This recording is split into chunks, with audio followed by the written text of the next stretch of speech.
All right, back again, same day.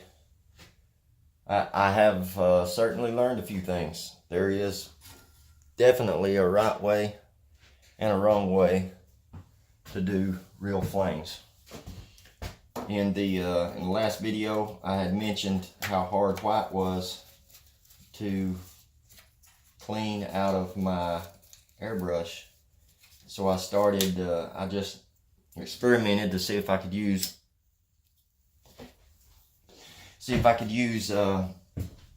pearl white, and it doesn't do nowhere near as good a job as the white does.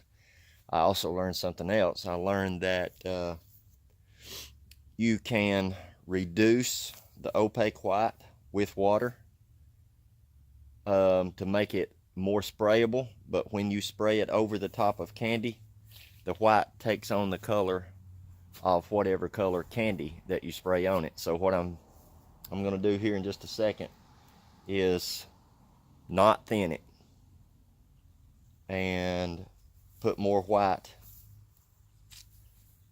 in my airbrush, if I can say that right. Put white back in my airbrush without thinning it, and see if I can straighten this flame job out. I know a lot of y'all airbrushers are fixing to say, duh, we could have told you that if you'd have asked us, but apparently what I wanted to do was make the flames go around the seat, and then, start in the middle, below the seat, and go around each side of the seat, and then meet again in the back.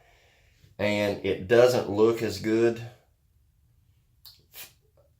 Fire looks better when it's going in one direction, like the wind is blowing it in one direction, or the heat is making from the fire is making it, raise straight up from the source.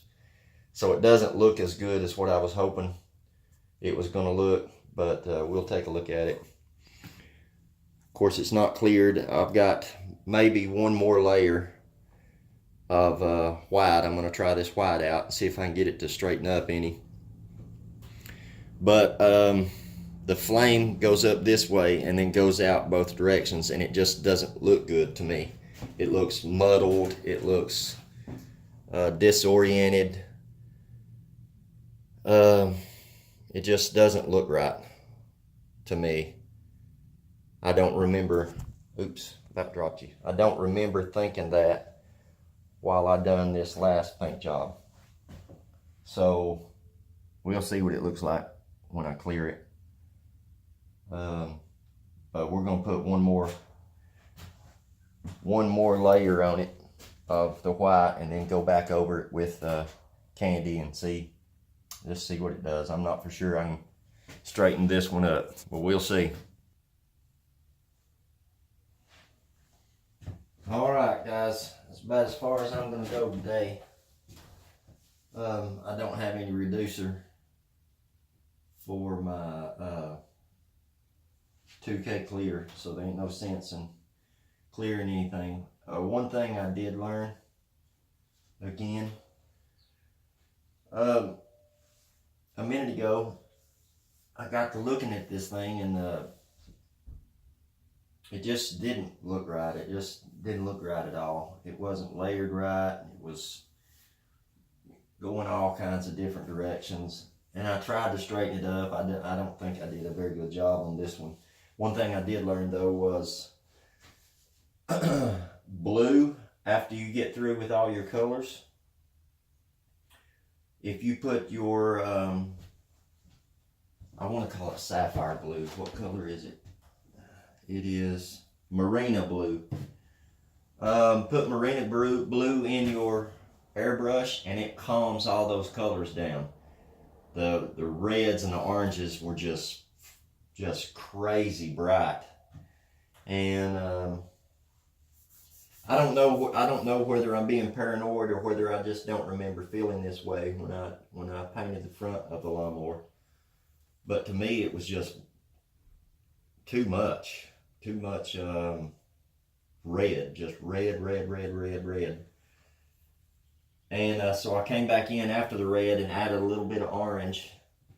And I don't know, it didn't look right.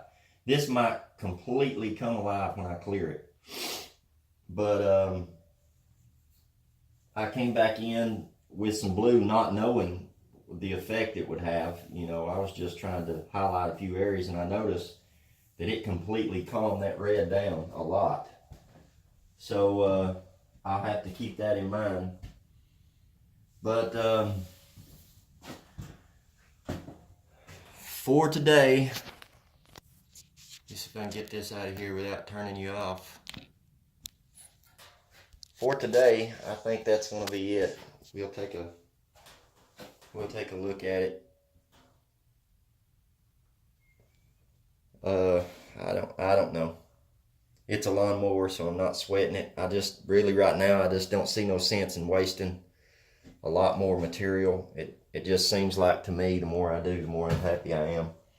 I did learn a few things, which is the whole goal of this. Like I said in another video, I think the video right before this, this was my #1 goal on this lawnmower, was to learn certain techniques, the right way to hold the airbrush, trying to figure out that needle, how close I can get, how far away I can get, how much trigger to pull, reducing versus non-reducing, different types of layering, how different colors react to colors below it, how colors above that react to that layer.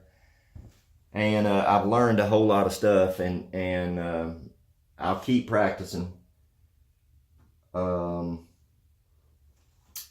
If I'm not mistaken, I've got a motorcycle coming up, and so I'll be shooting videos on that. It's using techniques I've used before, so you know I would never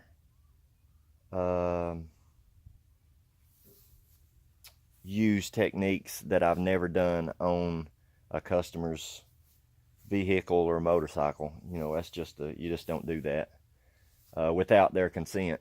You know, some customers are like that. Hey, give it a try, see what happens. But if all else fails, you screw something up, you just let it dry and come back the next day and repaint it the factory color and start all over again.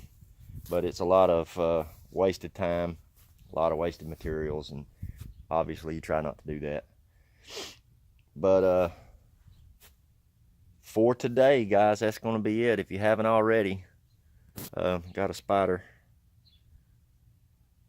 There's a little feller. Where are you at? Right there. Hello. If you haven't already, hit the like button. Leave your comments. For those guys out there who know what they're doing, I know you're writing a list of things I'm doing wrong. So if you'll help me out, that would be greatly appreciated. If you haven't already, hit that subscribe button. And we'll see you the next go around.